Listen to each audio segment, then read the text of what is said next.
Assalamualaikum warahmatullahi wabarakatuh. Waalaikumsalam warahmatullahi wabarakatuh.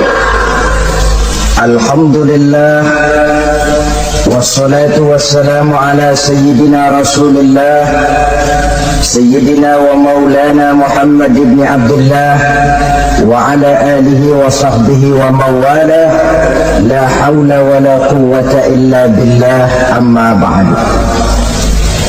Bapak-bapak, ibu-ibu, saudara-saudara kaum muslimin rahimakumullah. Semua kita, kecil atau besar, sengaja atau tidak, khilaf atau terpaksa, pasti punya yang namanya dosa.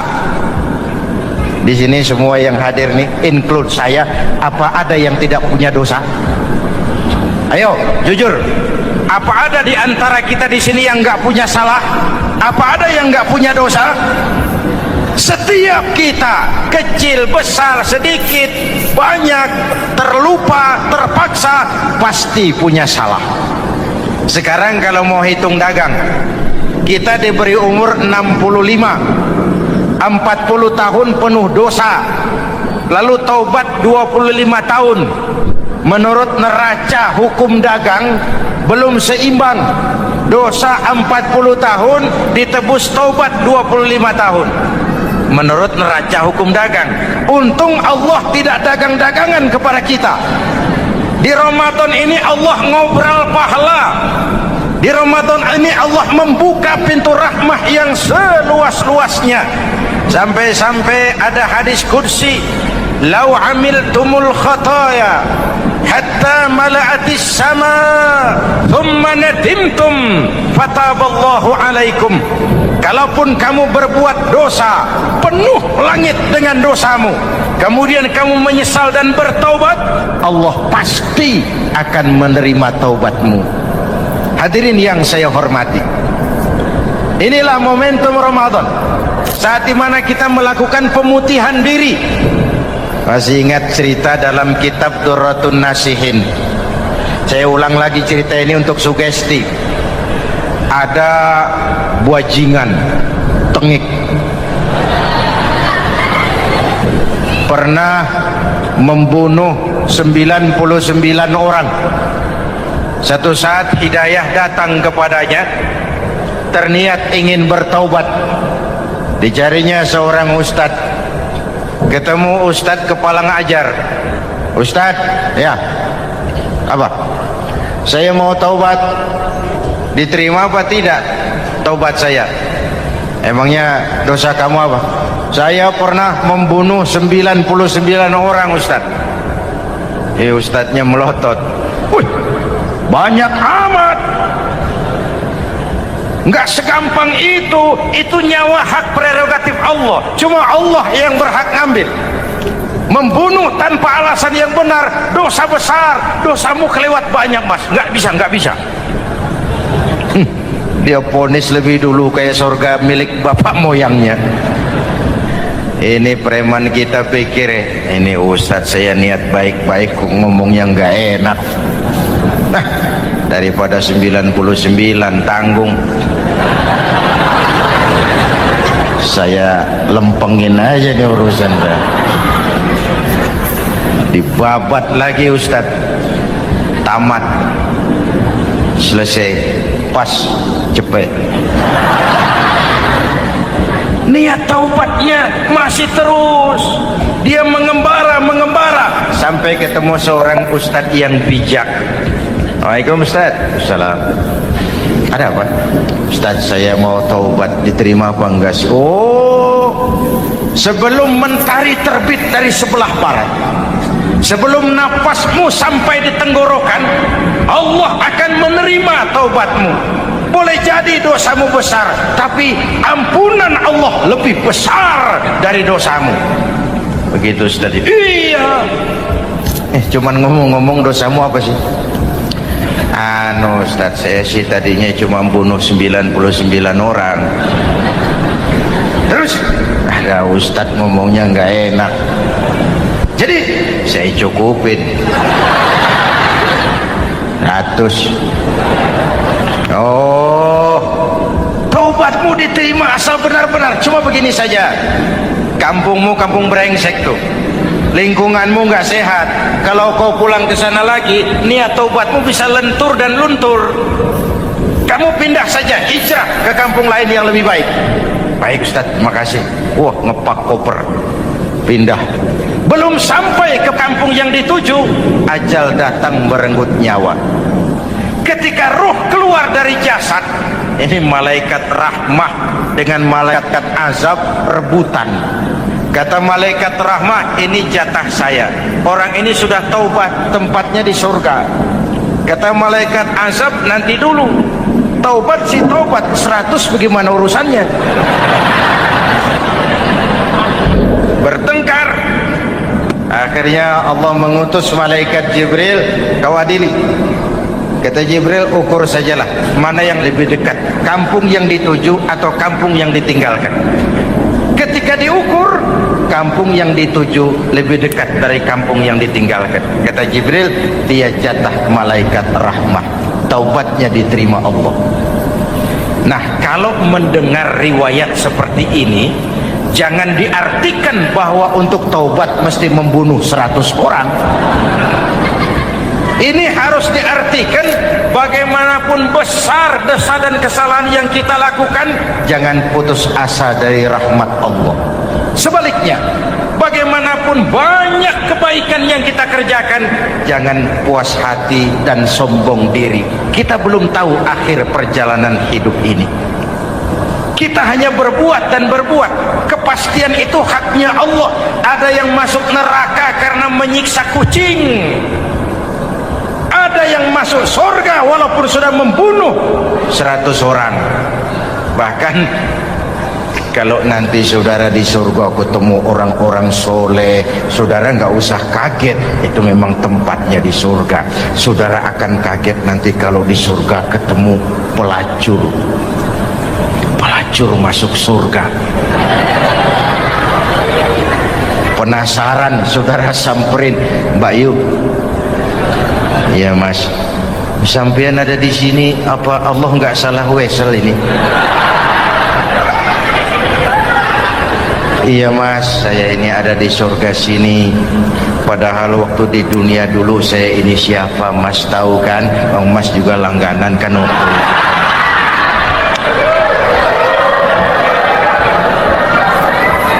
Tapi terus terang saja Mas, waktu di dunia itu saya terpaksa betul. Sejak lahir saya sudah yatim piatu. Sejak kecil sudah yatim piatu. Ada tetangga saya muslim sedikit kaya, tapi pelitnya 17 setan. Akhirnya demi tuntutan perut saya merantau ke kota besar. Ada yang nolong, katanya kerjanya ringan, uangnya lumayan. Apa? Yaitu demi sesuap nasi saya lakoni. Satu malam saya lagi berangkat dagang, lewat masjid Baitul Ihsan, ada ceramah. Saya dengar dari jauh, ustadznya pidato, katanya Allah berpesan, "Lau amiltumul khataya hatta mala'atis sama, thumma nadimtum, fataballahu alaikum." Kalaupun kamu berbuat dosa, penuh langit dengan dosamu, lalu kau menyesal dan bertaubat, Allah pasti akan menerima taubatmu. Mendengar hadis itu Mas, berlinang air mata saya. Terbayang dosa-dosa yang pernah saya lakukan. Terbayang orang-orang yang pernah menanamkan modal asing.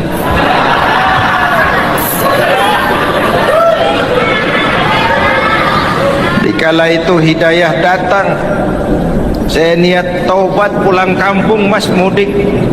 Lagi ngepak koper mau mudik, tamu datang, saya bilang mulai malam ini saya berhenti dagang. Taubat saya sebenar-benarnya, taubat saya diterima Allah, walaupun mampir dulu, transit dulu di tempat lain. Akhirnya saya sampai juga ke sini.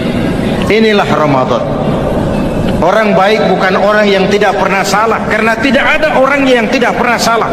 Orang baik kalau dia berbuat salah, dia segera sadar, dijadikannya sebagai pelajaran untuk tidak diulanginya lagi di masa yang akan datang. Maka Nabi berpesan, tuba liman syaghalahu aibuhu an uyubin nas. Beruntung benar orang yang kekurangan dirinya menyebabkan dia sibuk sampai tidak sempat mencari-cari kekurangan orang lain. Tapi celaka benar orang yang terlalu sibuk mencari-cari kekurangan orang lain sampai lupa dengan kekurangan dirinya sendiri.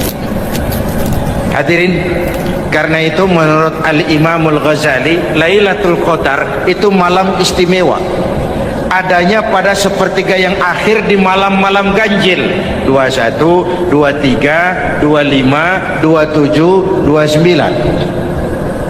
Tetapi yang ingin mendapatkan Lailatul Qadar harus berjaga-jaga sejak awal Ramadan. Nggak bisa pakai ilmu ngancem. Wah, ini 21 malam nih, nggak keluar-keluar dari masjid. 22 libur, 23 absen lagi. Nggak bisa seperti itu. Ingin mendapatkan Lailatul Qadar harus berjaga-jaga sejak awal Ramadan. 1000 bulan kira-kira 83 tahun. Rata-rata umur orang sekarang kita ini jarang yang sampai 83. Jarang. Kalau menyontoh Rasul, jatah kita 63. Hadirin yang saya hormati, sehingga dikatakan itulah fasilitas yang diberikan Allah kepada umat Muhammad ini. Walaupun umurnya relatif pendek, tapi amaliyahnya tidak kalah dengan umat zaman dulu. Benar, Nabi Nuh umurnya 950 tahun. Ibadah umatnya berarti panjang, tetapi mereka tidak ada Lailatul Qadarnya. Benar, Nabi Adam umurnya panjang, 2000 tahun, umatnya rata-rata sekian, tetapi tidak ada nilai tambah yang diberikan Allah kepada mereka. Kita umat Muhammad ini umur relatif pendek. Kalau nyontoh Nabi 63 tahun, betul. Tapi bayangkan, ada Lailatul Qadar yang nilainya khairun min alfi syahrin, lebih baik daripada 1000 bulan, dan 1000 bulan 83 tahun. Kalau 10 tahun berturut-turut memanfaatkan Lailatul Qadar, maka artinya umur kita sudah sama dengan umur umat Nabi Nuh alaihi salam. Kualitas ibadahnya yang saya maksud. Tugas kita memanfaatkan peluang-peluang seperti ini dan mengisinya dengan berbagai kegiatan-kegiatan ibadah. Mumpung Allah menyediakan itu buat kita bersama. Tahun depan nggak ada jaminan kita ketemu Ramadan lagi. Karena itu mumpung senyampang ini diberikan kesempatan memasuki minggu-minggu 10 yang terakhir dari Ramadan, sing-singkan lengan baju, hamparkan sajadah, dan berusaha lebih banyak di masjid daripada di rumah. Hadirin yang saya hormati, dari pembicaraan singkat yang saya sampaikan, Ramadan menjadi agung oleh karena 3 hal. Pertama, ia dipilih menjadi bulan tempat di mana pertama kali diturunkan ayat-ayat suci Al-Quran. Karenanya Ramadan disebut juga sebagai Syahrul Quran, bulan Al-Quran. Karenanya Ramadan juga kita lebih intens memasuki kehidupan Al-Quran sebagai makmum dan kita sebagai imam. Jika Quran adalah imam dan kita adalah makmum, maka konsekuensinya makmum harus ikut imam, bukan imam yang ikut makmum. Yang kedua, keagungan Ramadan ditandai dengan pelaksanaan ibadah puasa. Setiap ibadah yang dikerjakan dengan benar pasti punya dampak dalam memperbaiki moral, meluruskan akhlak orang yang melaksanakan ibadah itu sendiri. Maka bulan suci Ramadan menjadilah kawah candra di muka, menjadi bulan training, bulan latihan Saya sering ibaratkan, Mike Tyson masuk latihan, keluar latihan, tinjunya makin hebat. Hewitt masuk latihan, keluar latihan, tenisnya makin canggih. Zinedine Zidane masuk latihan, keluar latihan, sepak bolanya makin hebat. Kalau latihan tiap hari, main kalah terus, orang kan ngomong, buat apa latihan? Kita sebulan penuh latihan supaya bulan-bulan sesudah Ramadan nanti kita jangan sampai kalah dalam permainan hidup ini. Hidup ini kan permainan. Ada yang sekarang ini main sebagai pedagang, main sebagai pejabat, main sebagai pengusaha, main sebagai seniman. Hidup ini permainan. Wa mal hadhil hayatud dunya illa lahwun wa la'ib. Ini cuma permainan. Senarionya sudah ditetapkan oleh sang sutradara Allah Azza wa Jalla. Ini permainan saja. Maka bermainlah sesuai dengan aturan main. Karena hidup memang permainan. Tapi jangan main-main. Walaupun ini permainan, bermainlah dengan benar. Jangan main-main. Kalau main-main, kalah.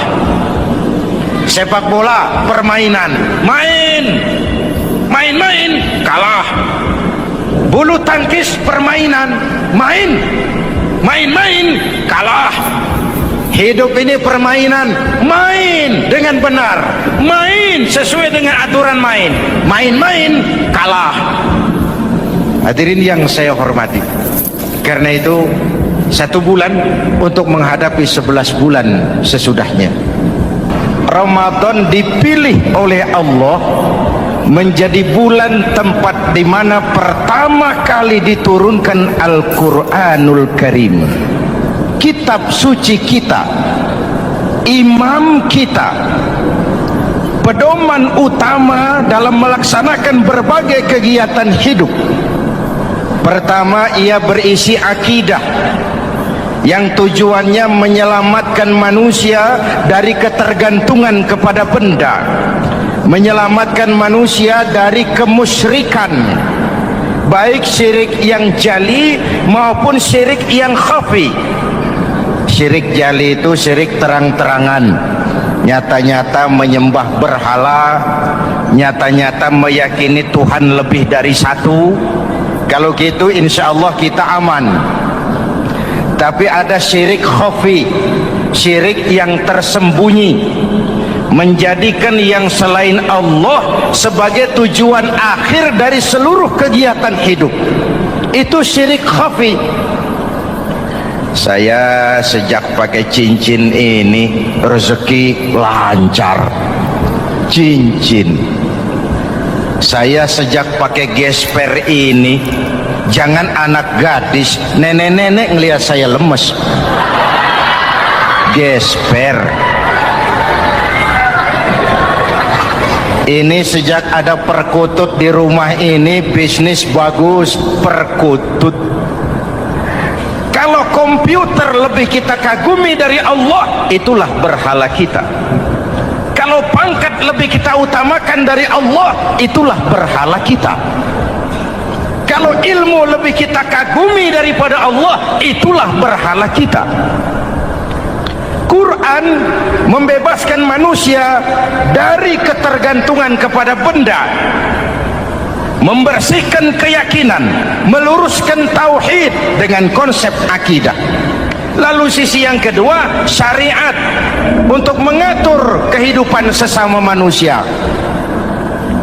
Selama ini kalau mendengar syariat, yang terbayang oleh kita kan yang serem-serem, dan memang diopinikan sedemikian rupa. Padahal watak syariat itu pertama, al-musawat bainan nas fi takalifil ahkam. Ini watak syariat Islam. Semua manusia sama dalam berhadapan dengan hukum Allah. Semua manusia sama. Bukankah ini yang kita perjuangkan dengan tuntutan keadilan? Supaya di Republik ini jangan ada warga negara kelas 1. Supaya di Republik ini jangan ada yang kebal hukum. supaya di republik ini hukum jangan seperti pisau, tajam ke bawah tapi tumpul ke atas. Syariat mengajarkan al-musawat bainan nas fi takalifil ahkam. Semua manusia sama dalam berhadapan dengan hukum Allah. Ketika mengajarkan orang beramal, Rasulullah kepada putri kesayangan beliau sendiri berkata, "I'mali ya Fatimah, i'mali fa inni la ughni anki minallahi syai'a." Fatimah, beramal kau. Fatimah, solat. Fatimah, puasa. Fatimah, haji. Kalau kau tidak beramal, aku ayahmu Rasulullah tidak akan sanggup membelamu di akhirat nanti. Inilah watak syariat. Tidak mentang-mentang anak kesayangan lalu ada jaminan, sudah Fat, kamu nggak sholat nggak apa-apa, nanti di akhirat ada papi. Tidak. Semua manusia sama dalam berhadapan dengan hukum. Andai kata Fatimah putri Muhammad mencuri, tidak usah orang lain, Muhammad sendiri yang akan memotong tangannya. Bukankah keadilan macam ini yang kita harapkan? Cuma sayang, selama ini banyak kita mengenal Islam seperti orang buta kenal gajah. Ada 3 orang buta dilepas ke kebun binatang, disuruh kenal gajah. Saya yakin laporannya lain-lain. Orang buta pertama bilang, "Pak, gajah tipis lebar kayak kipas." Kenapa? Dia baru pegang telinganya. Orang buta kedua ngotot, "Goblok itu Pak. Yang betul saya, gajah kecil panjang kayak ular." Kenapa? Yang dia pegang ekornya. Orang buta ketiga lebih marah, dua-duanya tolol Pak. Yang betul itu saya, gajah tinggi besar seperti pohon kelapa. Karena yang dia pegang kakinya. Beginilah kita mengenal Islam. Seperti orang buta kenal gajah, frame of reference, kacamata pandangannya tidak total. Baru kenal kaki gajah sudah sok tahu gajah. Baru kenal telinga gajah sudah sok kenal gajah. Kemana-mana pidato, saudara-saudara, gajah tipis lebar kayak kipas. Buat orang yang belum kenal gajah, dia menyesatkan. Buat orang yang sudah tahu gajah, senyum di kolom. "Oh, kau baru kenal kupingnya kok." Begitulah kadang-kadang kita baca Quran, ayatnya yang keras, kesannya Islam itu sangar, Islam itu sadis, Islam itu perang. Di sisi lain ada yang adem, sejuk, lalu lahir generasi feminim. Buat saya yang terpenting semua kita perlu. Rasul mengajarkan, la takun ratban fatuksara wala yabisan fatuksara. Jangan lemah, nanti kau diinjak orang, tapi jangan keras, nanti kau dipatahkan orang. Hadirin yang saya hormati, lalu syariat juga punya tadrij fit tasri, tahapan dalam melaksanakan syariat. Oleh karena itu, Ramadan yang keagungannya ditandai dengan turunnya Al-Quran harus jadi momentum kembalinya kita kepada Al-Quran. Quran itu imam, kita ini makmum. Saya mau tanya, imam ikut makmum apa makmum ikut imam? Makmum ikut imam apa imam ikut makmum? Makmum ikut imam. Kalau Quran imam dan kita makmum, kita ikut Quran, jangan Quran diminta ikut kita. Imam ruku, kita ruku. Imam sujud, kita sujud. Imam i'tidal, kita i'tidal. Ke barat kata Quran, ke barat kita berangkat. Ke timur kata Quran, ke timur kita menuju. Halal kata Quran, ambil. Haram menurut Quran, tinggalkan. Kalau dia imam dan kita adalah makmum, mari berimam kepada Al-Quranul Karim. Yang kedua, keagungan Ramadan ditandai dengan perintah melaksanakan ibadah puasa. Para ulama menyebut puasa itu ibadah sirriyah, ibadah rahasia, ibadah abstrak, tidak ada unsur sugesti. Kalau kita sholat, orang lihat. Kita sedekah orang tahu. Kita pergi haji satu kampung nganter. Kita puasa cuma kita dan Allah. Pura-pura sholat ketahuan Pak. Pura-pura sedekah nggak bisa dong, apa yang disedekahin. Pura-pura haji kemana perginya. Tapi pura-pura puasa gampang. Keluar rumah bibir lap yang kering, jalan lemesin dikit, ada angin miring, lemes amat puasa. Sirriyah, abstrak. Ibadah lain bisa dinilai, wah itu teman kita sodakohnya berani ya. Kok tahu kamu? Kelihatan dari jumlahnya. Itu sholatnya khusyuk ya. Kok ngerti kamu? Kelihatan dari geraknya. Tetangga sebelah itu rasa-rasanya hajinya mabrur ya. Kok ngerti kamu? Kelihatan dari tingkah lakunya setelah pulang haji. Kalau yang sebelah lagi itu haji tomat. Di Mekah tobat sampai kampung kumat. Ibadah lain kelihatan bisa dinilai, tapi puasa tidak bisa dinilai. Belum pernah saya dengar orang bilang, teman kita puasanya mantap betul ya. Kok tahu kamu? Beludah terus. Nggak ada hubungannya. Oleh karena puasa ibadah sirri, ibadah abstrak, maka yang terbentuk dari ibadah ini pertama keikhlasan. Ini sikap hidup yang paling penting. Orang lain mau puji atau tidak bukan soal. Orang lain mau dengar atau tidak bukan soal. Ini urusan saya dengan Allah. Dari ibadah sirri seperti ini terbentuk keikhlasan, dan itu penting. Ikhlas. Saya menyantuni yatim bukan karena disorot TV, bukan karena masuk majalah, bukan karena dimuat koran, karena Allah. Berbagai fasilitas. Kalau kekuasaan dianggap sebagai fasilitas dan kekuasaan, maka yang lahir tentu akhirnya maling-maling baru, yang lahir rampok-rampok baru, yang dikuras ya harta negara. Hadirin yang saya hormati, ikhlas menerima jabatan dengan keyakinan ini amanah Allah, amanah akan dimintakan pertanggungan jawab. Ini alat untuk berbuat baik, ini alat untuk mengabdi. Kalau cuma digambarkan kekuasaan jabatan sebagai kekuasaan dan fasilitas, itu yang lalu banyak melahirkan rampok-rampok baru. Betul? Iya, kalau jabatan kan gajiannya jelas. Menteri gajinya jelas, anggota DPR gajinya jelas, presiden, wakil presiden gajinya jelas. Tetapi ketika fasilitas dan kekuasaan banyak memberikan hasil, jangan heran lalu muncul penjarahan terhadap kekayaan-kekayaan yang justru merupakan milik rakyat.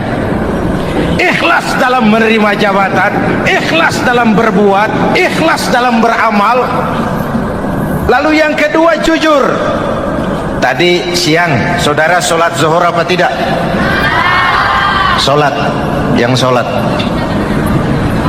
Ya enggak, ya enggak. Sebelum sholat zuhur kan saudara berwudu. Waktu berwudu kan saudara berkemur, memasukkan air ke mulut. Umpama waktu berkemur saudara korupsi, dikit saja airnya saudara minum, jangankan hansip, jangankan satpam, jangankan polisi, teman sebelah pun tidak tahu kalau waktu berkemur kita korupsi. Kenapa kita tidak mau melakukan itu? Ada rasa malu kepada Allah. Alangkah positifnya kalau ini diterjemahkan dalam kehidupan. Sekarang kan kita berpikirnya Allah ditekan. Kamu korupsi ya? Iya, Tuhan kan tahu. Biarin, Tuhan mah tahu, nggak ribut. Nggak ribut katanya. Tapi kalau orang, 3 orang saja tahu, geger kantor. Bayangin, Tuhan aja ditekan, Tuhan diintimidasi, apalagi orang lain. lahir etika otonom, daya kontrol yang paling ampuh yang muncul dari dalam jiwa kita sendiri. Sabahu ahadun au qatalahu falyaqul inni shaim, inni shaim. Kalau ada orang mencaci maki dia, bahkan mengajak dia berkelahi yang menurut ukuran dia mesti menang, tapi karena puasa, maaf, saya bukan nggak berani sama kamu, saya sedang puasa. Kalau mau berkelahi juga ntar aja habis buka, segeran dikit berantemnya. Ini shaim, maaf, saya sedang berpuasa. Itu merupakan benteng. Orang itu kan kalau lagi puasa kondisi lapar, haus, temperamen kan tinggi, sedikit tersinggung temperatur naik, sama marah gampang. Kalau waktu begitu dia bisa sabar, ketika kenyang sudah nggak ada masalah. Sabar baik dalam taat kepada Allah. Kalau ibadah berpuasa kita baik, kita yang malam ini pasti bukan kita 20 hari yang lalu. Kita yang malam ini, kita yang sudah ditempa oleh penggojologan Ramadan, ditempa oleh kawah candra di mukanya Ramadan, sehingga membias dalam pembentukan pribadi. Setiap ibadah yang dikerjakan dengan benar pasti punya dampak positif dalam meluruskan moral orang yang melaksanakan ibadah itu sendiri. Jangan sampai terjebak kepada rutinitas ritual. Akhirnya seperti yang sering saya ungkapkan, sholat rajin, maksiat tekun, baca Quran mau, fitnah orang hobi, sedekah ya sedekah, tapi nyolongnya lebih gede dari sedekahnya. Sedekahnya cuma untuk ngumpetin korupsinya. Akhirnya jadi lipstik, akhirnya jadi dekorasi. Setiap ibadah yang dikerjakan dengan benar punya dampak positif dalam meluruskan moral dan memperbaiki akhlak orang yang melaksanakan ibadah itu sendiri. Begitulah Ramadan, ada pelaksanaan ibadah puasa. Dan untuk puasa Nabi bersabda, lis-shaimi farhatani, farhatun indal iftar wa farhatun inda liqa'i rabbih. Buat orang yang berpuasa ada dua kegembiraan yang tidak dimiliki oleh yang tidak melaksanakan puasa. Dua kegembiraan. Pertama, farhatun indal iftar, kegembiraan menjelang saat-saat berbuka. Hati itu besar, rasa optimisme, padahal bukanya cuma sama tempe, sama tahu, sama ikan asin. Tapi entah makin dekat maghrib hati makin berbunga, ada kebahagiaan yang tidak bisa diceritakan. Allahumma lakasumtu, ya Allah, hari ini saya laksanakan perintahmu, saya lawan rasa nafsu, saya tempuh lapar, haus, saya tunaikan semua ini. Itu kegembiraan yang puasa. Yang kedua, wa farhatun inda liqa'i rabbih, kegembiraan kedua nanti di akhirat pada saat bertemu dengan Allah Subhanahu wa ta'ala. Masuk surga nikmat, bertemu Allah jauh lebih nikmat. Hadirin yang saya hormati, bahkan di surga ada sebuah pintu yang khusus disiapkan bagi orang-orang yang melaksanakan puasa. Tidak bisa masuk ke pintu itu kecuali orang yang puasa. Dan pintu itu disebut pintu Rayyan, Babur Rayyan, pintu Rayyan, yang hanya boleh dimasuki orang-orang yang melaksanakan ibadah puasa. Hadirin, lalu yang berikutnya, ibadah puasa ganjarannya abstrak. Kalau ibadah lain kita bisa lihat itu, sholat berjamaah pahalanya begini, haji kalau mabrur pahalanya begitu, sodakoh pahalanya begini. Puasa Allah cuma bilang as-siyamu li wa ana ajzibi, puasa untukku dan aku yang membalasnya. Berapa besar balasan Allah tidak diberitahu. Artinya apa? Kalau saudara kerja, mandor bilang, Mas, kau kerja sama saya, gajimu sebulan 5 juta. Ketahuan sebulan 5 juta. Kita kan bisa kong kaling kong, ada mandor rajin, tidak ada mandor kendor. pokoknya jatah 5 juta. Tapi kalau mandor cuma bilang, mas kau kerja sama aku, soal gajimu nanti aku yang atur, berapa besarnya nggak dikasih tahu. Aturan seperti ini harusnya membuat kita kerja lebih hati-hati. Sebab apa?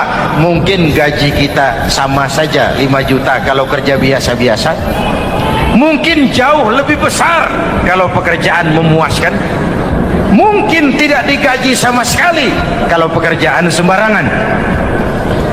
Tidak dijelaskannya gambaran pahala puasa menjadi sugesti untuk melaksanakan ibadah puasa ini dengan sebaik-baiknya. Hadirin yang saya cintai, yang ketiga soal keagungan Ramadan ini. Di dalam bulan Ramadan ada satu malam yang bobotnya khairun min alfi syahrin. Satu malam tapi lebih baik daripada 1000 bulan, yang kita kenal dengan malam Qadar atau Lailatul Qadar. Sementara itu adanya pada sepertiga yang akhir dari bulan Ramadan, terutama di malam-malam ganjil. Di negeri kita lihat terjadi pergeseran nilai.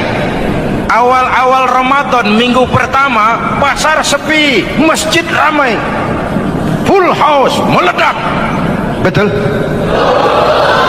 Padahal Rasul memberikan contoh, kalau sudah masuk sepertiga yang akhir Ramadan, beliau sing-singkan lengan baju, hamparkan sajadah, lebih banyak di masjid daripada di rumah. Itu baginda Rasul. Bapak-bapak, ibu-ibu, saudara-saudara kaum muslimin rahimakumullah. Keagungan Ramadan yang ditandai 3 hal.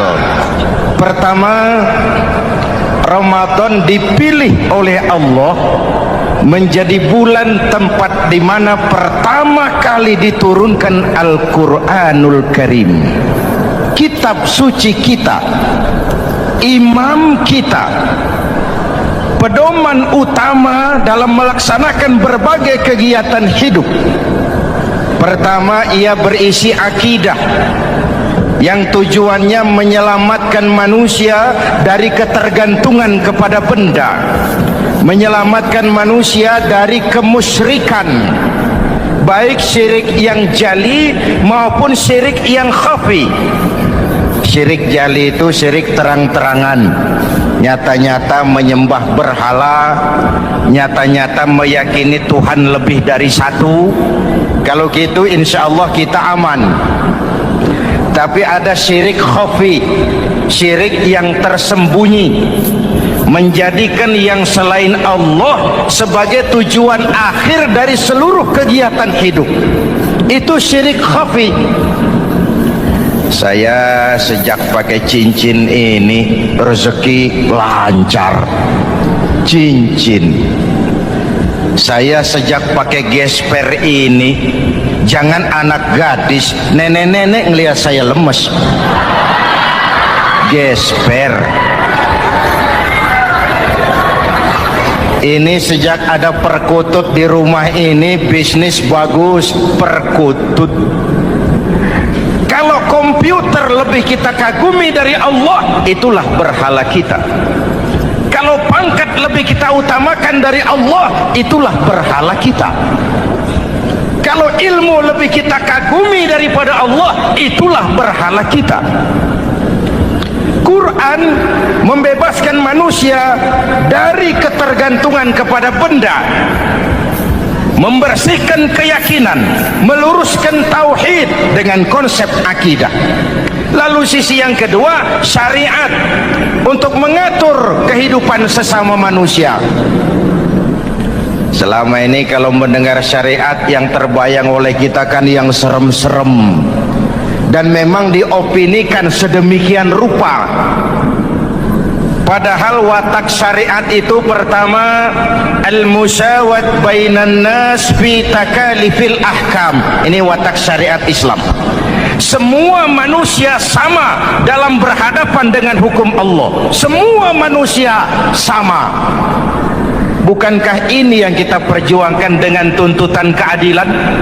Supaya di Republik ini jangan ada warga negara kelas 1. Supaya di Republik ini jangan ada yang kebal hukum. Supaya di Republik ini hukum jangan seperti pisau, tajam ke bawah tapi tumpul ke atas. Syariat mengajarkan al-musawat bainan nas fi takalifil ahkam. Semua manusia sama dalam berhadapan dengan hukum Allah. Ketika mengajarkan orang beramal, Rasulullah kepada putri kesayangan beliau sendiri berkata, "I'mali ya Fatimah, i'mali fa inni la ughni anki minallahi syai'an." Fatimah, beramal kau. Fatimah, solat. Fatimah, puasa. Fatimah, haji. Kalau kau tidak beramal, aku ayahmu Rasulullah tidak akan sanggup membelamu di akhirat nanti. Inilah watak syariat. Tidak mentang-mentang anak kesayangan lalu ada jaminan, sudah Fat, kamu nggak sholat nggak apa-apa, nanti di akhirat ada papi. Tidak. Semua manusia sama dalam berhadapan dengan hukum.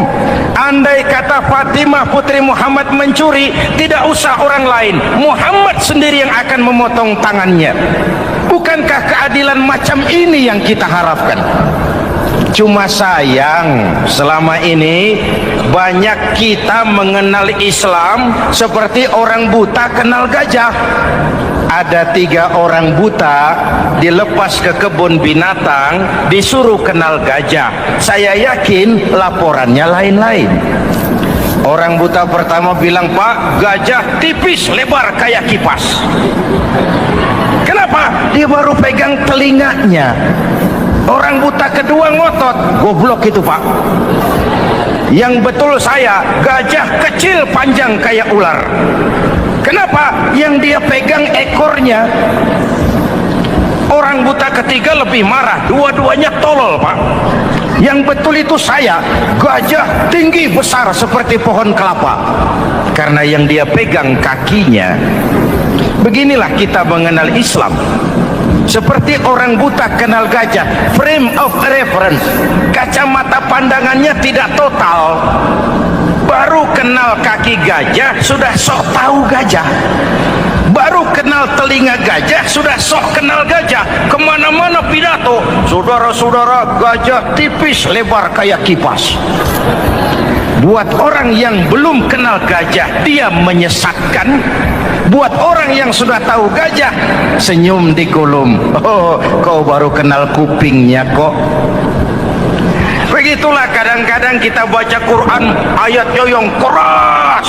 Kesannya Islam itu sangar, Islam itu sadis, Islam itu perang. Di sisi lain ada yang adem, sejuk, lalu lahir generasi feminim. Buat saya yang terpenting semua kita perlu. Rasul mengajarkan, la takun ratban fatuksara wala yabisan fatuksara. Jangan lemah nanti kau diinjak orang, tapi jangan keras nanti kau dipatahkan orang. Hadirin yang saya hormati, lalu syariat juga punya tadrij fit tasri', tahapan dalam melaksanakan syariat. Oleh karena itu, Ramadan yang keagungannya ditandai dengan turunnya Al-Quran harus jadi momentum kembalinya kita kepada Al-Quran. Quran itu imam, kita ini makmum. Saya mau tanya, imam ikut makmum apa makmum ikut imam? Makmum ikut imam apa imam ikut makmum? Makmum ikut imam. Kalau Quran imam dan kita makmum, kita ikut Quran. Jangan Quran diminta ikut kita. Imam ruku, kita ruku. Imam sujud, kita sujud. Imam i'tidal, kita i'tidal. Ke barat kata Quran, ke barat kita berangkat. Ke timur kata Quran, ke timur kita menuju. Halal kata Quran, ambil. Haram menurut Quran, tinggalkan. Kalau dia imam dan kita adalah makmum, mari berimam kepada Al-Quranul Karim. Yang kedua, keagungan Ramadan ditandai dengan perintah melaksanakan ibadah puasa. Para ulama menyebut puasa itu ibadah sirriyah, ibadah rahasia, ibadah abstrak, tidak ada unsur sugesti. Kalau kita sholat orang lihat, kita sedekah orang tahu, kita pergi haji satu kampung nganter, kita puasa cuma kita dan Allah. Pura-pura sholat ketahuan Pak, pura-pura sedekah nggak bisa dong, apa yang disedekahin. Pura-pura haji kemana perginya, tapi pura-pura puasa gampang. Keluar rumah bibir lap yang kering, jalan lemesin dikit, ada angin miring, lemes amat puasa. Sirriyah, abstrak. Ibadah lain bisa dinilai, wah itu teman kita sodakohnya berani ya. Kok tahu kamu? Kelihatan dari jumlahnya. Itu sholatnya khusyuk ya. Kok ngerti kamu? Kelihatan dari geraknya. Tetangga sebelah itu rasa-rasanya hajinya mabrur ya. Kok ngerti kamu? Kelihatan dari tingkah lakunya setelah pulang haji. Kalau yang sebelah lagi itu haji tomat. Di Mekah tobat sampai kampung kumat. Ibadah lain kelihatan bisa dinilai, tapi puasa tidak bisa dinilai. Belum pernah saya dengar orang bilang teman kita puasanya mantap betul ya. Kok tahu kamu? Beludah terus. Nggak ada hubungannya. Oleh karena puasa ibadah sirri, ibadah abstrak, maka yang terbentuk dari ibadah ini pertama keikhlasan. Ini sikap hidup yang paling penting. Orang lain mau puji atau tidak bukan soal, orang lain mau dengar atau tidak bukan soal. Ini urusan saya dengan Allah. Dari ibadah sirri seperti ini terbentuk keikhlasan, dan itu penting. Ikhlas. Saya menyantuni yatim bukan karena disorot TV, bukan karena masuk majalah, bukan karena dimuat koran, karena Allah. Berpakaian ikhlas. Saya berpakaian ini karena perintah Allah menutup aurat, bukan karena tuntutan Ramadan. Kalau cuma tuntutan Ramadan, Ramadan saja bagus busana muslim. Selesai Ramadan kembali pusar merajalela. Menerima jabatan ikhlas, ini amanah dari Allah.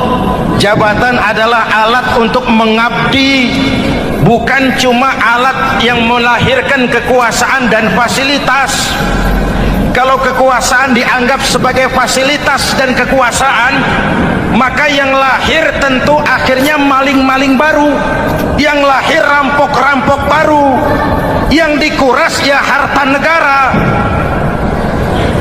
Hadirin yang saya hormati, ikhlas menerima jabatan dengan keyakinan ini amanah Allah, amanah akan dimintakan pertanggungan jawab. Ini alat untuk berbuat baik, ini alat untuk mengabdi. Kalau cuma digambarkan kekuasaan jabatan sebagai kekuasaan dan fasilitas, itu yang lalu banyak melahirkan rampok-rampok baru. Betul? Iya, kalau jabatan kan gajiannya jelas. Menteri gajinya jelas, anggota DPR gajinya jelas, presiden, wakil presiden gajinya jelas. Tetapi ketika fasilitas dan kekuasaan banyak memberikan hasil, jangan heran lalu muncul penjarahan terhadap kekayaan-kekayaan yang justru merupakan milik rakyat. Ikhlas dalam menerima jabatan, ikhlas dalam berbuat, ikhlas dalam beramal. Lalu yang kedua, jujur. Tadi siang saudara sholat zuhur apa tidak? Sholat. Yang sholat? Ya enggak, ya enggak. Sebelum sholat zuhur kan saudara berwudu. Waktu berwudu kan saudara berkemur, memasukkan air ke mulut. Umpama waktu berkemur saudara korupsi, dikit saja airnya saudara minum, jangankan hansip, jangankan satpam, jangankan polisi, teman sebelah pun tidak tahu kalau waktu berkemur kita korupsi. Kenapa kita tidak mau melakukan itu? Ada rasa malu kepada Allah. Alangkah positifnya kalau ini diterjemahkan dalam kehidupan. Sekarang kan kita berpikirnya Allah ditekan. Kamu korupsi ya? Iya, Tuhan kan tahu. Biarin, Tuhan mah tahu, nggak ribut. Nggak ribut katanya. Tapi kalau orang, 3 orang saja tahu, geger kantor. Bayangin, Tuhan aja ditekan, Tuhan diintimidasi, apalagi orang lain.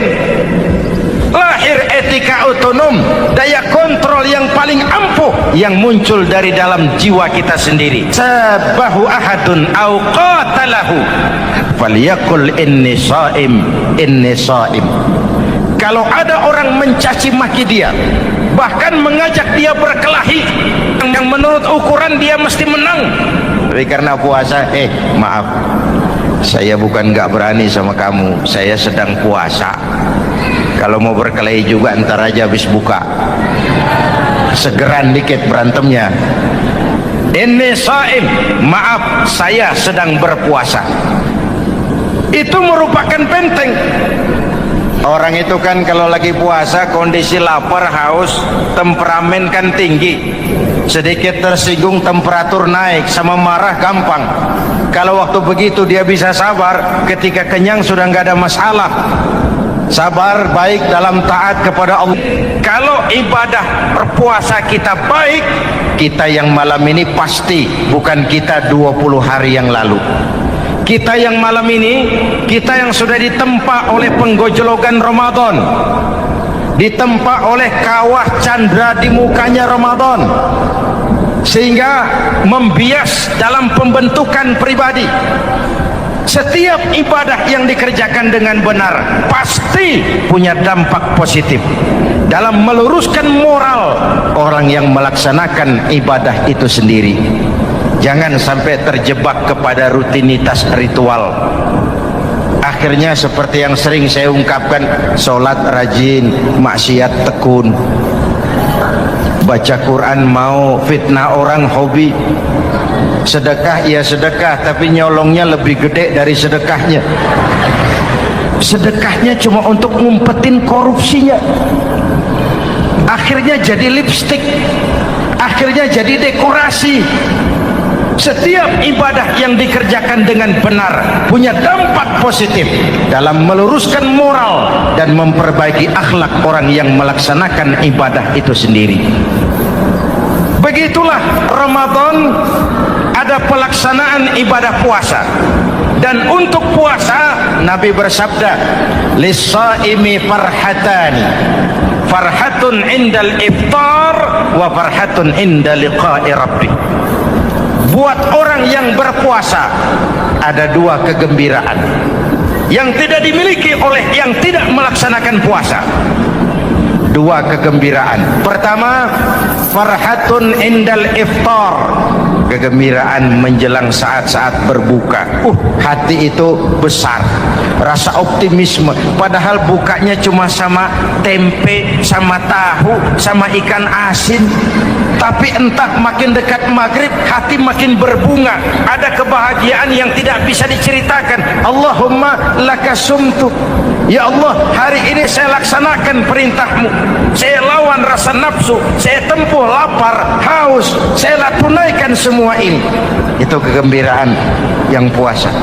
Yang kedua, wa farhatun inda liqa'i rabbih, kegembiraan kedua nanti di akhirat pada saat bertemu dengan Allah Subhanahu wa ta'ala. Masuk surga nikmat, bertemu Allah jauh lebih nikmat.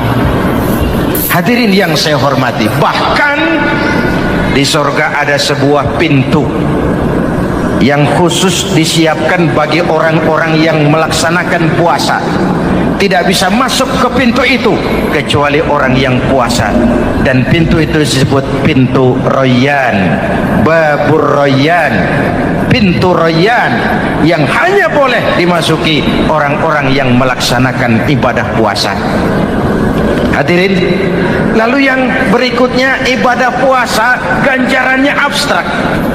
Kalau ibadah lain kita bisa lihat itu, sholat berjamaah pahalanya begini, haji kalau mabrur pahalanya begitu, sedekah pahalanya begini. Puasa Allah cuma bilang as-siyamu li wa ana ajzibi. Puasa untukku dan aku yang membalasnya. Berapa besar balasan Allah tidak diberitahu. Artinya apa? Kalau saudara kerja, mandor bilang, "Mas, kau kerja sama saya, gajimu sebulan 5 juta." Ketahuan sebulan 5 juta. Kita kan bisa kong kaling kong. Ada mandor rajin, tidak ada mandor kendor. Pokoknya jatah 5 juta. Tapi kalau mandor cuma bilang, "Mas, kau kerja sama aku, soal gajimu nanti aku yang atur." Berapa besarnya nggak dikasih tahu. Aturan seperti ini harusnya membuat kita kerja lebih hati-hati. Sebab apa? Mungkin gaji kita sama saja 5 juta kalau kerja biasa-biasa. Mungkin jauh lebih besar kalau pekerjaan memuaskan. Mungkin tidak digaji sama sekali kalau pekerjaan sembarangan. Tidak dijelaskannya gambaran pahala puasa menjadi sugesti untuk melaksanakan ibadah puasa ini dengan sebaik-baiknya. Hadirin yang saya cintai, yang ketiga soal keagungan Ramadan ini. Di dalam bulan Ramadan ada satu malam yang bobotnya khairun min alfi syahrin. Satu malam tapi lebih baik daripada 1000 bulan, yang kita kenal dengan malam Qadar atau Lailatul Qadar. Sementara itu adanya pada sepertiga yang akhir dari bulan Ramadan, terutama di malam-malam ganjil.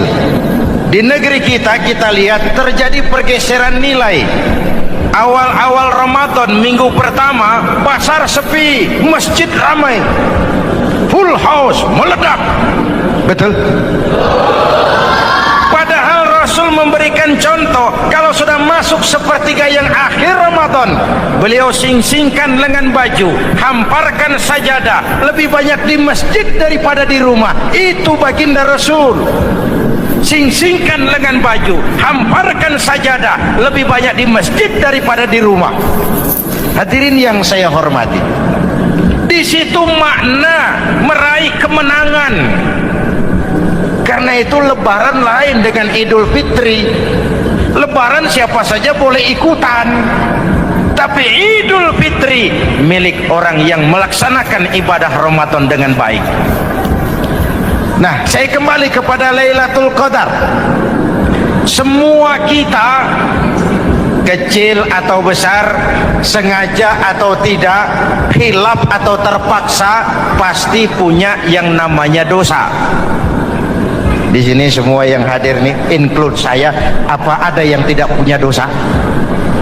Ayo, jujur. Apa ada di antara kita di sini yang nggak punya salah?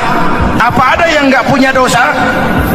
Setiap kita, kecil, besar, sedikit, banyak, terlupa, terpaksa, pasti punya salah. Sekarang kalau mau hitung dagang, kita diberi umur 65, 40 tahun penuh dosa, lalu taubat 25 tahun. Menurut neraca hukum dagang belum seimbang. Dosa 40 tahun ditebus taubat 25 tahun. Menurut neraca hukum dagang. Untung Allah tidak dagang-dagangan kepada kita. Di Ramadan ini Allah ngobrol pahala. Di Ramadan ini Allah membuka pintu rahmah yang seluas-luasnya. Sampai-sampai ada hadis qudsi, "Lau amiltumul khataya hatta mala'atis sama thumma nadimtum fataballahu alaikum." Kalaupun kamu berbuat dosa, penuh langit dengan dosamu, kemudian kamu menyesal dan bertaubat, Allah pasti akan menerima taubatmu. Hadirin yang saya hormati, Inilah momentum Ramadan, saat dimana kita melakukan pemutihan diri. Masih ingat cerita dalam kitab Durratun Nasihin? Saya ulang lagi cerita ini untuk sugesti. Ada buajingan tengik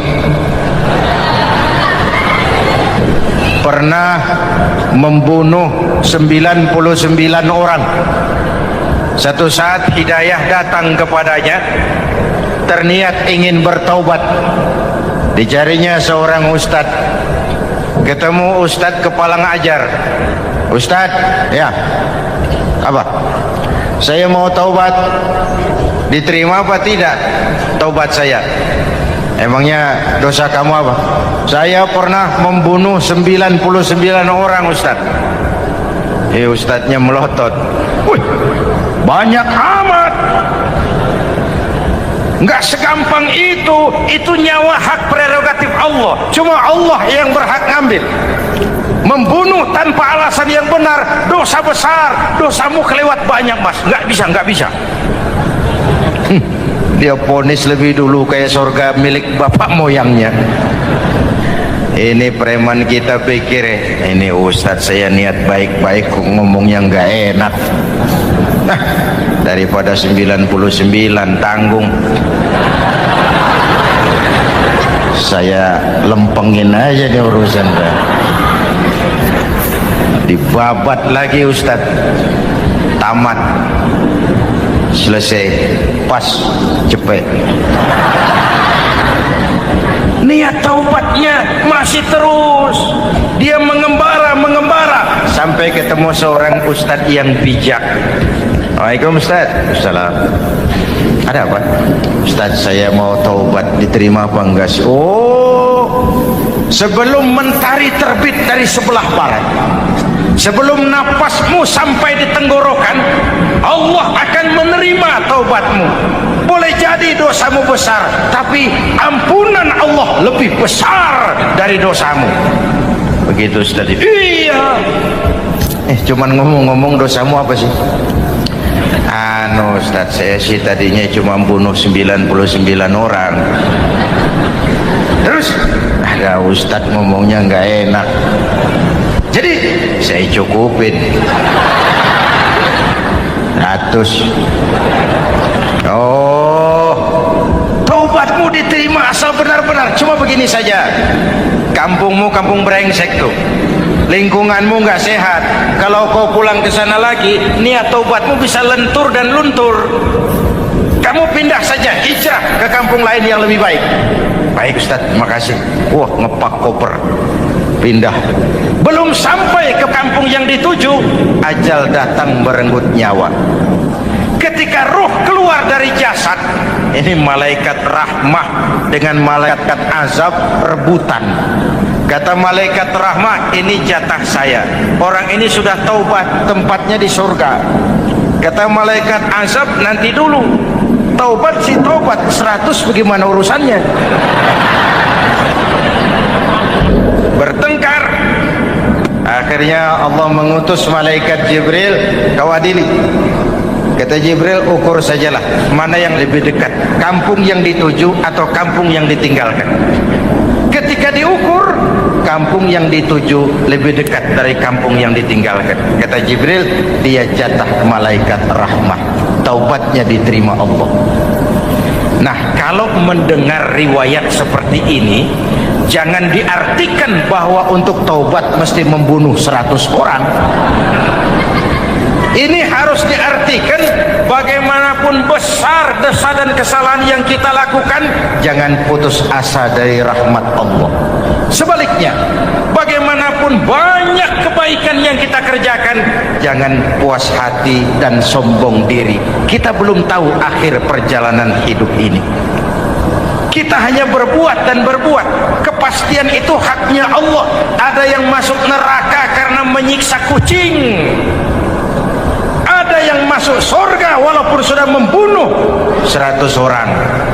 Bahkan kalau nanti saudara di surga ketemu orang-orang soleh, saudara nggak usah kaget, itu memang tempatnya di surga. Saudara akan kaget nanti kalau di surga ketemu pelacur. hancur masuk surga. Penasaran saudara samperin, Mbak Yu. Ya Mas, sampean ada di sini, apa Allah nggak salah wesel ini? Iya Mas, saya ini ada di surga sini. Padahal waktu di dunia dulu saya ini siapa Mas tahu kan? Mas juga langganan kan waktu itu.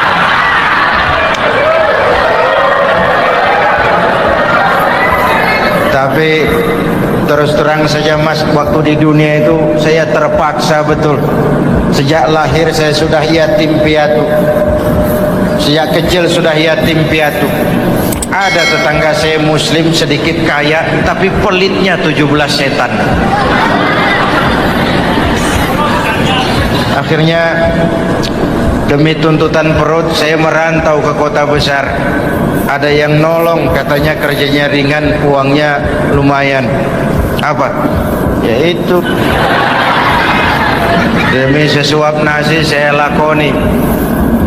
Satu malam saya lagi berangkat dagang, lewat masjid Baitul Ihsan, ada ceramah. Saya dengar dari jauh ustadznya pidato, katanya Allah berpesan, "Lau amiltumul khataya hatta mala'atis sama thumma nadimtum fataballahu alaikum." Kalaupun kamu berbuat dosa, penuh langit dengan dosamu, lalu kau menyesal dan bertaubat, Allah pasti akan menerima taubatmu. Mendengar hadis itu Mas, berlinang air mata saya. Terbayang dosa-dosa yang pernah saya lakukan. Terbayang orang-orang yang pernah menanamkan modal asing.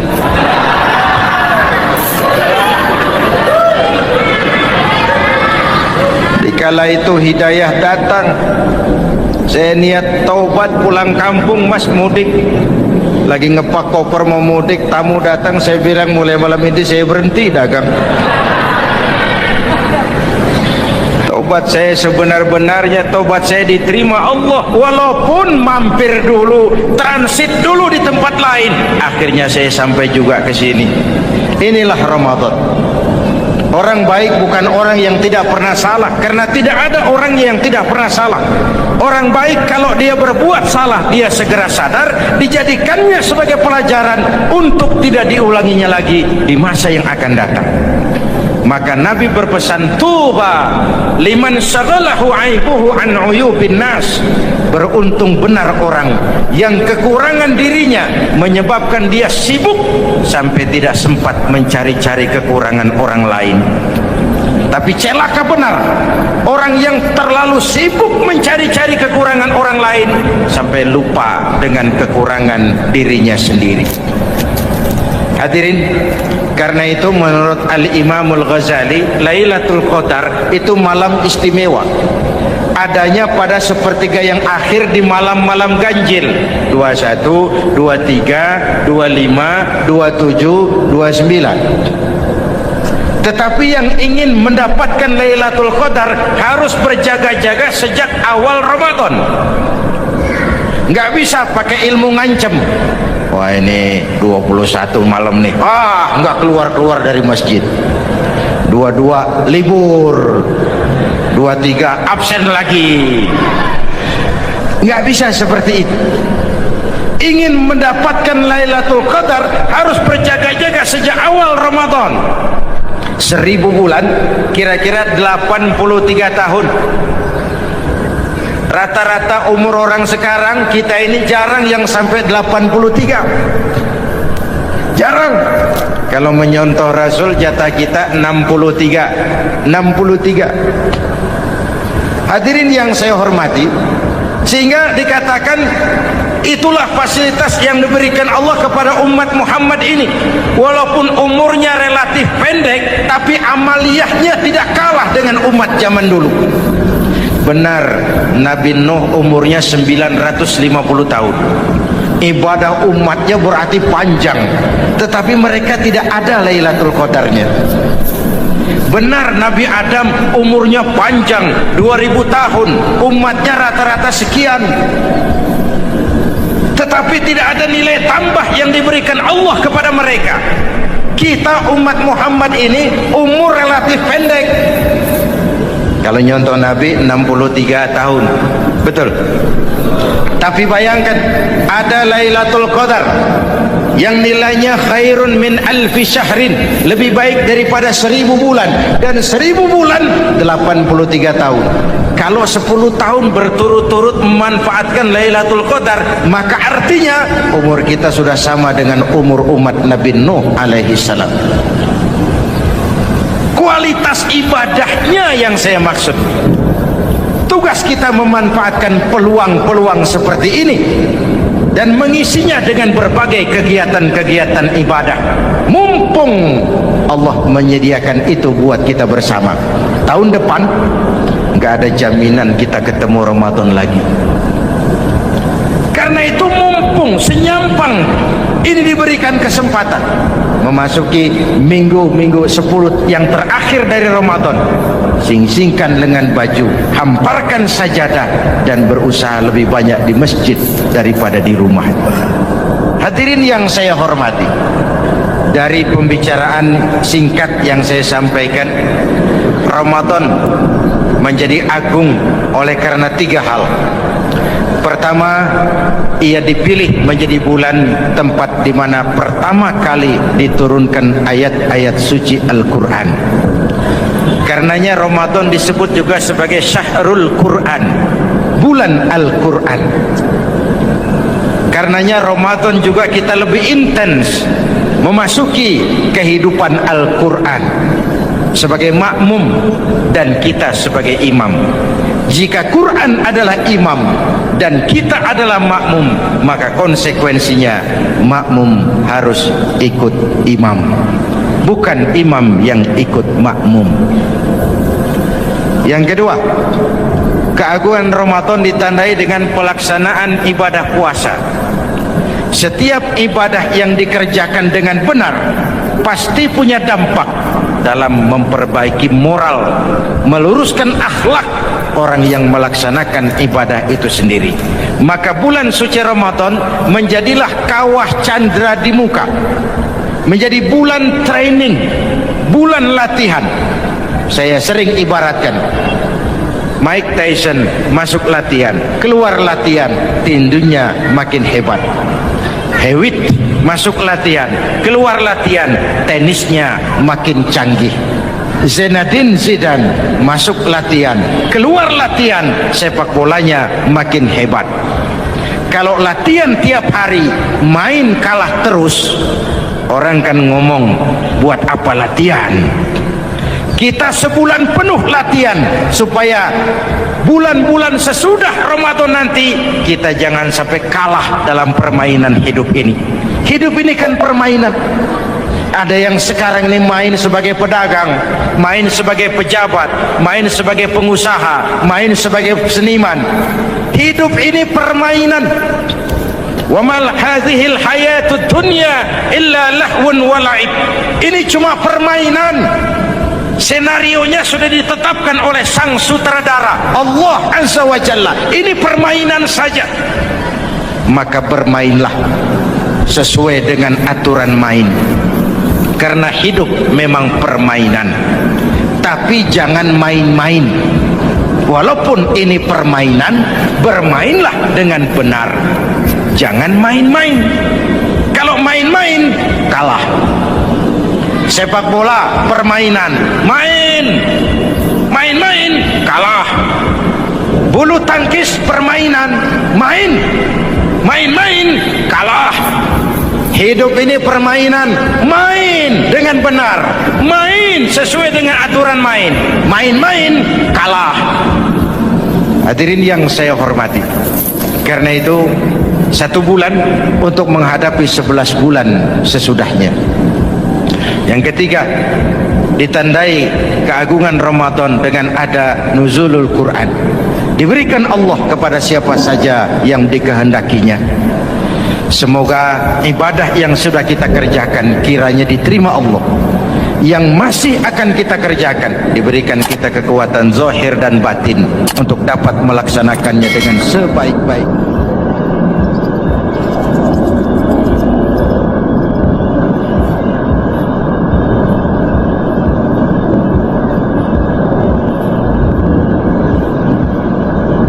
Pertama, Ramadan dipilih oleh Allah menjadi bulan tempat di mana pertama kali diturunkan Al-Quranul Karim, kitab suci kita, imam kita, pedoman utama dalam melaksanakan berbagai kegiatan hidup.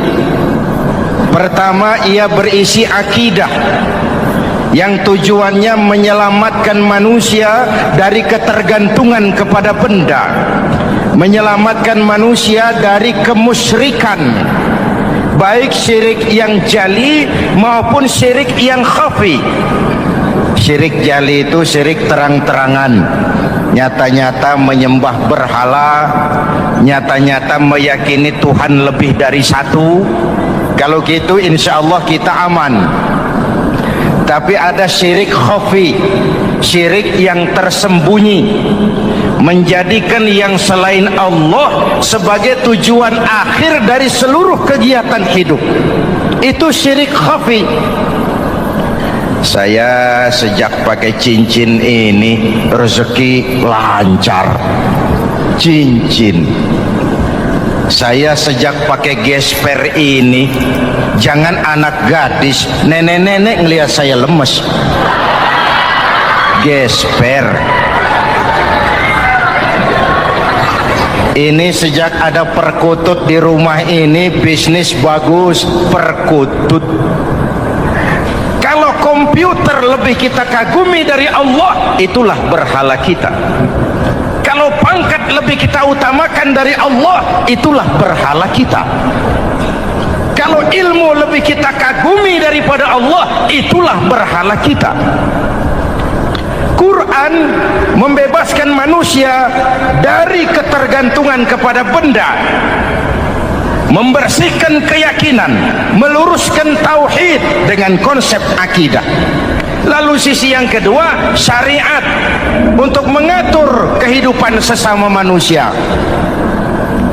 Selama ini kalau mendengar syariat, yang terbayang oleh kita kan yang serem-serem, dan memang diopinikan sedemikian rupa. Padahal watak syariat itu pertama, al-musawat bainan nas fi takalifil ahkam. Ini watak syariat Islam. Semua manusia sama dalam berhadapan dengan hukum Allah. Semua manusia sama. Bukankah ini yang kita perjuangkan dengan tuntutan keadilan?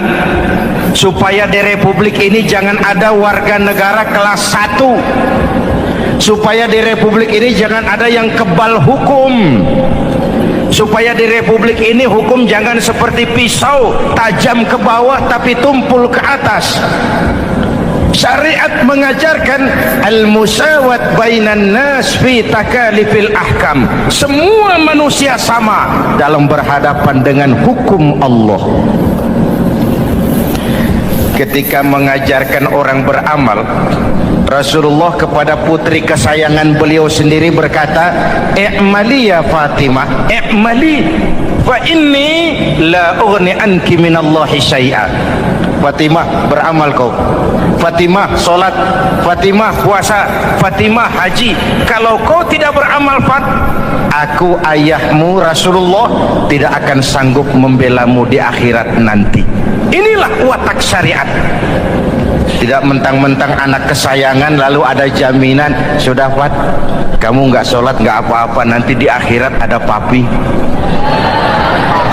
Tidak. Semua manusia sama dalam berhadapan dengan hukum. Andai kata Fatimah putri Muhammad mencuri, tidak usah orang lain, Muhammad sendiri yang akan memotong tangannya. Bukankah keadilan macam ini yang kita harapkan? Cuma sayang, selama ini banyak kita mengenal Islam seperti orang buta kenal gajah. ada 3 orang buta dilepas ke kebun binatang, disuruh kenal gajah. Saya yakin laporannya lain-lain. Orang buta pertama bilang, Pak, gajah tipis lebar kayak kipas. Kenapa? Dia baru pegang telinganya. Orang buta kedua ngotot, goblok itu Pak. Yang betul saya, gajah kecil panjang kayak ular. Kenapa? Yang dia pegang ekornya. Orang buta ketiga lebih marah, dua-duanya tolol Pak. Yang betul itu saya, gajah tinggi besar seperti pohon kelapa. Karena yang dia pegang kakinya. Beginilah kita mengenal Islam. Seperti orang buta kenal gajah, frame of reference, kacamata pandangannya tidak total. Baru kenal kaki gajah sudah sok tahu gajah. Baru kenal telinga gajah sudah sok kenal gajah. Kemana-mana pidato, saudara-saudara, gajah tipis lebar kayak kipas. Buat orang yang belum kenal gajah, dia menyesatkan. Buat orang yang sudah tahu gajah, senyum di kolom. Oh, kau baru kenal kupingnya kok. Begitulah kadang-kadang kita baca Quran, ayatnya yang keras. Kesannya Islam itu sangar, Islam itu sadis, Islam itu perang. Di sisi lain ada yang adem, sejuk, lalu lahir generasi feminim. Buat saya yang terpenting semua kita perlu.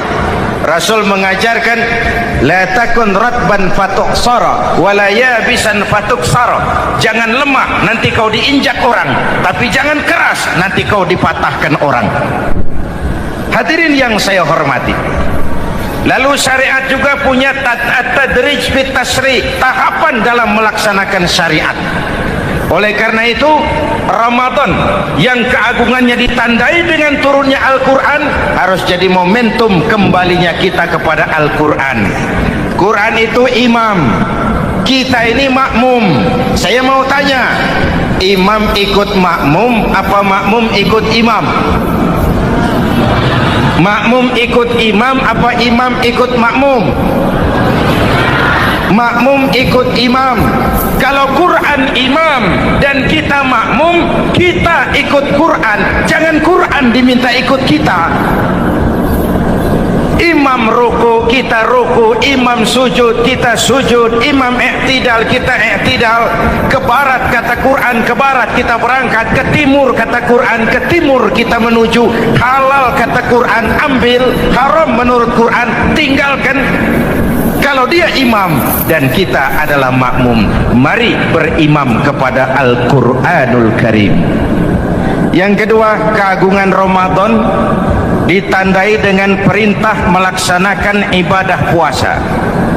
Para ulama menyebut puasa itu ibadah sirriyah, ibadah rahasia, ibadah abstrak. Tidak ada unsur sugesti. Kalau kita sholat, orang lihat. Kita sedekah, orang tahu. Kita pergi haji, satu kampung nganter. Kita puasa, cuma kita dan Allah. Pura-pura sholat, ketahuan Pak. Pura-pura sedekah, nggak bisa dong apa yang disedekahin. Pura-pura haji, kemana perginya? Tapi pura-pura puasa, gampang. Keluar rumah bibir lap yang kering, jalan lemesin dikit, ada angin miring, lemes amat puasa. Sirriyah, abstrak. Ibadah lain bisa dinilai, wah itu teman kita sodakohnya berani ya. Kok tahu kamu? Kelihatan dari jumlahnya. Itu sholatnya khusyuk ya. Kok ngerti kamu? Kelihatan dari geraknya. Tetangga sebelah itu rasa-rasanya hajinya mabrur ya. Kok ngerti kamu? Kelihatan dari tingkah lakunya setelah pulang haji. Kalau yang sebelah lagi itu haji tomat. Di Mekah tobat sampai kampung kumat. Ibadah lain kelihatan bisa dinilai, tapi puasa tidak bisa dinilai. Belum pernah saya dengar orang bilang, teman kita puasanya mantap betul ya. Kok tahu kamu? Beludah terus. Nggak ada hubungannya. Oleh karena puasa ibadah sirri, ibadah abstrak, maka yang terbentuk dari ibadah ini pertama keikhlasan. Ini sikap hidup yang paling penting. Orang lain mau puji atau tidak bukan soal. Orang lain mau dengar atau tidak bukan soal. Ini urusan saya dengan Allah.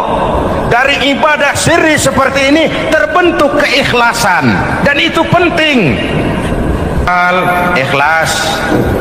Saya menyantuni yatim bukan karena disorot TV, bukan karena masuk majalah, bukan karena dimuat koran, karena Allah. Berbagai fasilitas. Kalau kekuasaan dianggap sebagai fasilitas dan kekuasaan, maka yang lahir tentu akhirnya maling-maling baru, yang lahir rampok-rampok baru, yang dikuras ya harta negara. Hadirin yang saya hormati, ikhlas menerima jabatan dengan keyakinan ini amanah Allah, amanah akan dimintakan pertanggungan jawab. Ini alat untuk berbuat baik, ini alat untuk mengabdi. Kalau cuma digambarkan kekuasaan jabatan sebagai kekuasaan dan fasilitas, itu yang lalu banyak melahirkan rampok-rampok baru. Betul? Iya, kalau jabatan kan gajiannya jelas. Menteri gajinya jelas, anggota DPR gajinya jelas, presiden, wakil presiden gajinya jelas. Tetapi ketika fasilitas dan kekuasaan banyak memberikan hasil, jangan heran lalu muncul penjarahan terhadap kekayaan-kekayaan yang justru merupakan milik rakyat. Ikhlas dalam menerima jabatan, ikhlas dalam berbuat, ikhlas dalam beramal. Lalu yang kedua, jujur. Tadi siang saudara sholat zuhur apa tidak? Sholat. Yang sholat? Ya enggak, ya enggak. Sebelum sholat zuhur kan saudara berwudu. Waktu berwudu kan saudara berkemur, memasukkan air ke mulut. Umpama waktu berkemur saudara korupsi, dikit saja airnya saudara minum, jangankan hansip, jangankan satpam, jangankan polisi, teman sebelah pun tidak tahu kalau waktu berkemur kita korupsi. Kenapa kita tidak mau melakukan itu? Ada rasa malu kepada Allah. Alangkah positifnya kalau ini diterjemahkan dalam kehidupan. Sekarang kan kita berpikirnya Allah ditekan. Kamu korupsi ya? Iya, Tuhan kan tahu. Biarin, Tuhan mah tahu, nggak ribut. Nggak ribut katanya. Tapi kalau orang, 3 orang saja tahu, geger kantor. Bayangin, Tuhan aja ditekan, Tuhan diintimidasi, apalagi orang lain. Lahir etika otonom, daya kontrol yang paling ampuh yang muncul dari dalam jiwa kita sendiri. Sabahu ahadun au qatalahu falyaqul inni shaim, inni shaim. Kalau ada orang mencaci maki dia, bahkan mengajak dia berkelahi yang menurut ukuran dia mesti menang, tapi karena puasa, maaf, saya bukan nggak berani sama kamu, saya sedang puasa. Kalau mau berkelahi juga ntar aja habis buka, segeran dikit berantemnya. Ini shaim, maaf, saya sedang berpuasa. Itu merupakan benteng. Orang itu kan kalau lagi puasa kondisi lapar, haus, temperamen kan tinggi. Sedikit tersinggung temperatur naik, sama marah gampang. Kalau waktu begitu dia bisa sabar, ketika kenyang sudah nggak ada masalah. Sabar baik dalam taat kepada Allah. Kalau ibadah berpuasa kita baik, kita yang malam ini pasti bukan kita 20 hari yang lalu. Kita yang malam ini, kita yang sudah ditempa oleh penggojologan Ramadan, ditempa oleh kawah candra di mukanya Ramadan. sehingga membias dalam pembentukan pribadi. Setiap ibadah yang dikerjakan dengan benar pasti punya dampak positif dalam meluruskan moral orang yang melaksanakan ibadah itu sendiri. Jangan sampai terjebak kepada rutinitas ritual. Akhirnya seperti yang sering saya ungkapkan, sholat rajin, maksiat tekun. Baca Quran mau, fitnah orang hobi. Sedekah ya sedekah, tapi nyolongnya lebih gede dari sedekahnya. Sedekahnya cuma untuk ngumpetin korupsinya. Akhirnya jadi lipstik, akhirnya jadi dekorasi. Setiap ibadah yang dikerjakan dengan benar punya dampak positif dalam meluruskan moral dan memperbaiki akhlak orang yang melaksanakan ibadah itu sendiri. Begitulah Ramadan, ada pelaksanaan ibadah puasa. Dan untuk puasa Nabi bersabda, lis-shaimi farhatani, farhatun indal iftar wa farhatun inda liqa'i rabbih. Buat orang yang berpuasa ada dua kegembiraan yang tidak dimiliki oleh yang tidak melaksanakan puasa. Dua kegembiraan. Pertama, farhatun indal iftar, kegembiraan menjelang saat-saat berbuka. Hati itu besar, rasa optimisme, padahal bukanya cuma sama tempe, sama tahu, sama ikan asin. Tapi entah makin dekat maghrib hati makin berbunga, ada kebahagiaan yang tidak bisa diceritakan. Allahumma lakasumtu, ya Allah, hari ini saya laksanakan perintahmu, saya lawan rasa nafsu, saya tempuh lapar, haus, saya tunaikan semua ini. Itu kegembiraan yang puasa. Yang kedua, wa farhatun inda liqa'i rabbih, kegembiraan kedua nanti di akhirat pada saat bertemu dengan Allah Subhanahu wa ta'ala. Masuk surga nikmat, bertemu Allah jauh lebih nikmat. Hadirin yang saya hormati, bahkan di surga ada sebuah pintu yang khusus disiapkan bagi orang-orang yang melaksanakan puasa. Tidak bisa masuk ke pintu itu kecuali orang yang puasa, dan pintu itu disebut pintu Rayyan, Babur Rayyan, pintu Rayyan yang hanya boleh dimasuki orang-orang yang melaksanakan ibadah puasa. Hadirin, lalu yang berikutnya, ibadah puasa ganjarannya abstrak. Kalau ibadah lain kita bisa lihat itu, sholat berjamaah pahalanya begini, haji kalau mabrur pahalanya begitu, sodakoh pahalanya begini. Puasa Allah cuma bilang as-siyamu li wa ana ajzibi, puasa untukku dan aku yang membalasnya. Berapa besar balasan Allah tidak diberitahu. Artinya apa? Kalau saudara kerja, mandor bilang, Mas, kau kerja sama saya, gajimu sebulan 5 juta. Ketahuan sebulan 5 juta.